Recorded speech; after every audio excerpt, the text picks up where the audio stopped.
Bonjour, chers amis.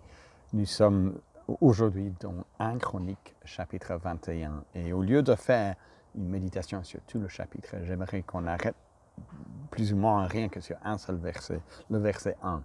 Parce qu'ici soulève une potentielle difficulté lorsque nous lisons aussi 2 Samuel, qui est le même récit raconté par quelqu'un d'autre. Alors que lisons-nous au chapitre 21 de 1 Chronique, verset 1. Satan se dressa contre Israël et il incita David à faire le recensement d'Israël. Donc, qui était responsable ici pour ce recensement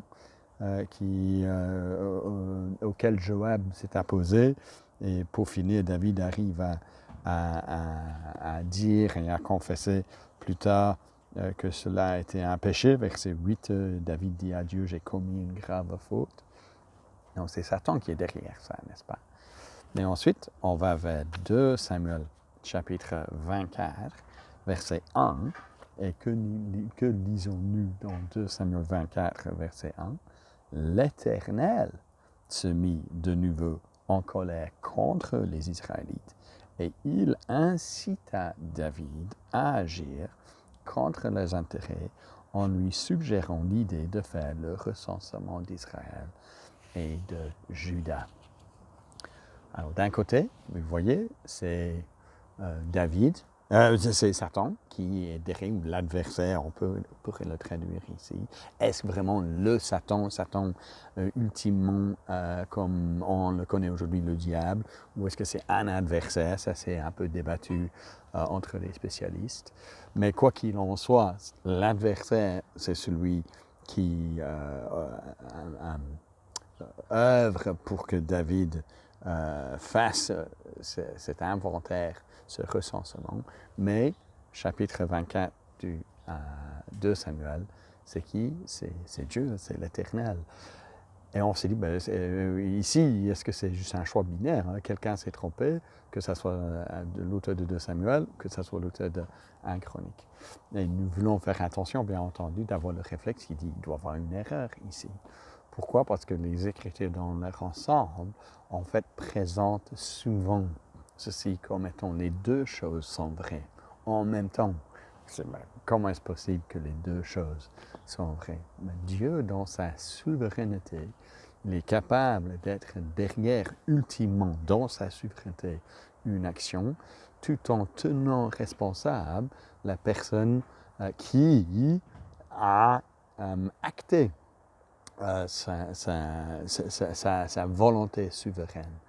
Et donc que David, dans son propre cœur, a péché, oui, et a été incité à ce péché par Satan, ça c'est vrai, tout en disant que Dieu se sert de ce mal au-dessus souverainement pour aussi accomplir son plan de punir, d'après 2 Samuel 24, de punir des Israélites par rapport à leur péché.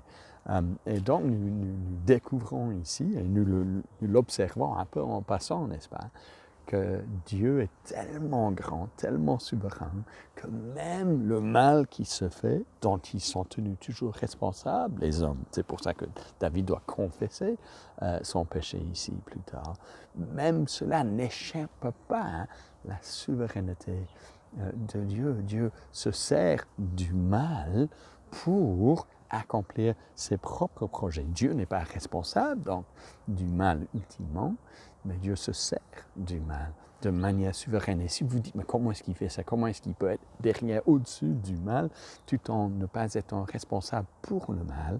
Et la réponse à cette question, c'est on ne sait pas. Pourquoi? Parce qu'il est Dieu et nous ne le sommes pas. Et donc, nous sommes invités à confesser à quel point la grandeur, la souveraineté de Dieu dépasse notre propre connaissance en tant qu'être humain. C'est clairement ça ce que les Écritures nous enseignent. Et donc, soyons persuadés que nous avons un Dieu qui est grand. Nous avons un Dieu, donc ultimement, qui nous mène à Jésus-Christ. Lui qui a été mis à mort par des hommes, c'était mauvais, mais ultimement, derrière ces mauvais actes, Dieu souverainement était à l'œuvre et notre salut en dépend. Ça, c'est une bonne nouvelle.